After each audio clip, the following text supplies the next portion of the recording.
കണ്ടിട്ടില്ലാത്ത ആളുകൾ, നീ കേട്ടിട്ടില്ലാത്ത വഴികൾ,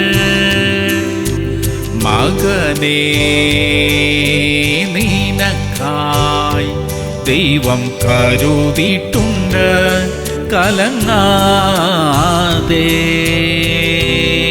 എബ്രായർ 9:28. തനിക്കായി കാത്തു നിൽക്കുന്നവരുടെ രക്ഷയ്ക്കായി യേശു പാപം കൂടാതെ രണ്ടാമത് പ്രത്യക്ഷനാകും. പ്രിയമുള്ളവരെ, നമ്മുടെ കർത്താവായ യേശു വീണ്ടും വരും. എപ്പോഴാണ് വരുന്നത് എന്ന് മാത്രം നമുക്കറിയില്ല. തനിക്കായി കാത്തു നിൽക്കുന്നവർക്ക് വേണ്ടിയാണ് വരുന്നത് എന്ന് തിരുവചനം ഉറപ്പായി പറയുന്നു. അപ്പോൾ യേശുവിന്റെ വരവിനെ വിശ്വസിക്കാതിരിക്കുകയും അതിനായി തയ്യാറാകാതിരിക്കുകയും ചെയ്യുന്നവരുടെ കാര്യമെന്താകും? ഒരുക്കപ്പെട്ടിരിക്കുന്ന ദൈവമക്കൾക്കായി ദൈവത്തിന് സ്തോത്രം. ബാക്കിയുള്ളവരും തങ്ങളെ തന്നെ ഒരുക്കാൻ വേണ്ടത് ചെയ്യണമേ. പ്രാർത്ഥിക്കാം. സ്വർഗീയ പിതാവേ, അവിടുത്തെ പുത്രനായ യേശു ക്രിസ്തുവിന്റെ വരവിനായി ഒരുങ്ങി ജീവിക്കുവാൻ ഞങ്ങളെ സഹായിക്കണമേ. ലോകത്തിന്റെ അഴുക്കുകളിൽ നിന്നും അകന്ന് വിശുദ്ധിയോടെ ജീവിക്കുവാനുള്ള കൃപ തരണമേ അപ്പാ. യേശു ക്രിസ്തുവിന്റെ നാമത്തിൽ തന്നെ. ആമേൻ, ആമേൻ, ആമേൻ.